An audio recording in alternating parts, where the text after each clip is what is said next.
I ended up getting the Puig Footpegs. So let's get started and install them, and we can take a closer look. This is what the new Footpeg looks like. It is a little bit smaller, but I'm not too concerned about it. The reason why I went with these is because of the rubber over here. This will provide a little better grip than the OEM ones.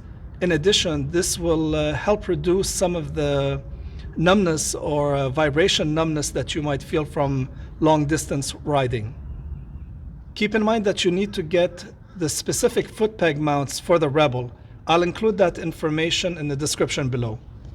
This is what the Footpeg mount looks like, and the Footpeg attaches over here in this fashion. What's cool about this is that you can also adjust the angle. Let's get started. The first thing we need to do is remove the heel guard. This is a 5mm hex.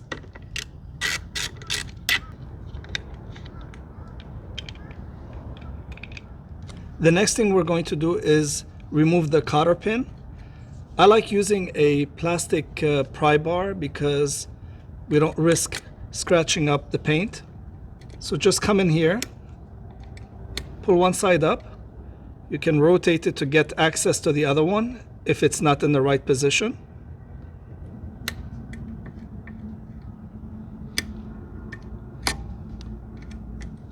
And then once you get to this position, you can use pliers to actually pinch them together.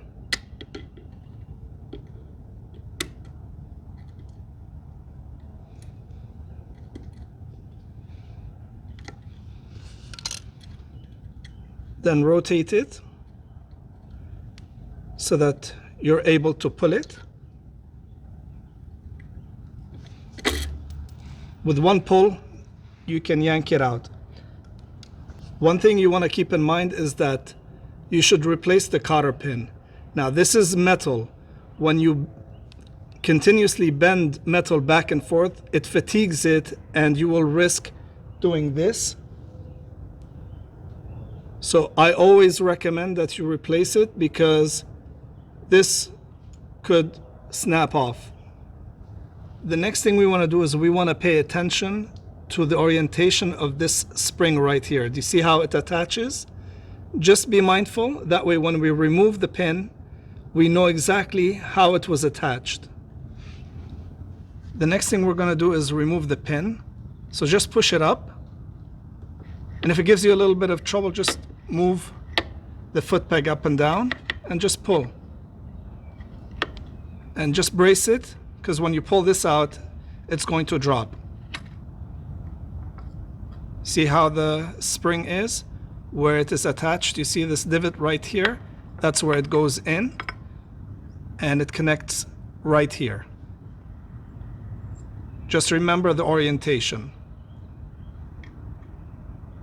Take advantage of this opportunity to go ahead and clean inside. Use a wipe and just clean all the gunk and road grime off.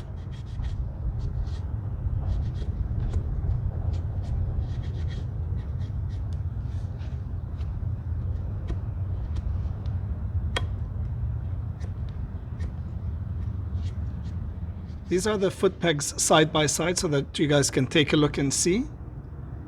Again, like I said, I'm not too concerned about the width. I'm not doing motocross, right? This is just a touring bike, so this is plenty for me. The next thing to do is to attach the Footpeg to the mount. And you'll see that it comes with a bolt over here. And this goes in this way. And then use the 5mm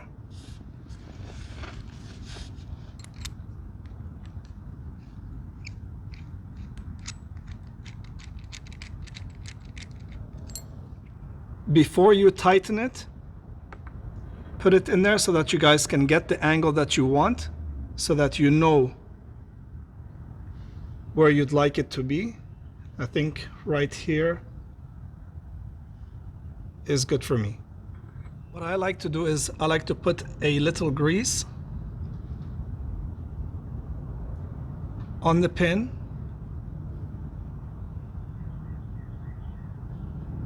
as well as the inside surface. The next thing is we're going to put the spring in, just like that.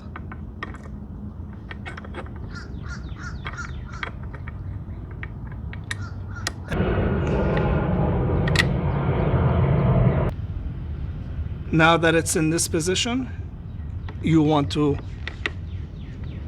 maneuver it and push it in that way. Next, we'll put the washer and the cotter pin.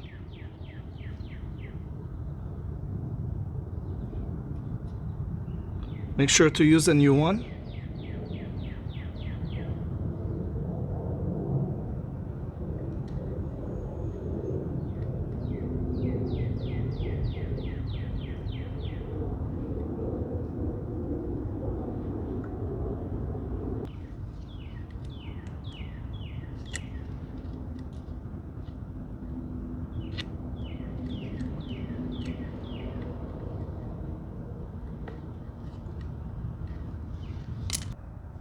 Once you have everything installed and you sit on the bike, you can come back and the bolt is right there to tighten it down completely. We're going to do the same thing on the other side. This is the final product, and I think I like it. It gives it a little pop. It's different, it's unique. It has the rubber on it. I did sit on the bike and it does provide more grip definitely than the OEM. Let's see how they hold up, and we'll see what they do in terms of vibration dampening. I think that if they were a shade darker, they would be a little bit better, but I think once they get dirty, the color is going to blend in. Hope you found this helpful, you guys. Have a great day.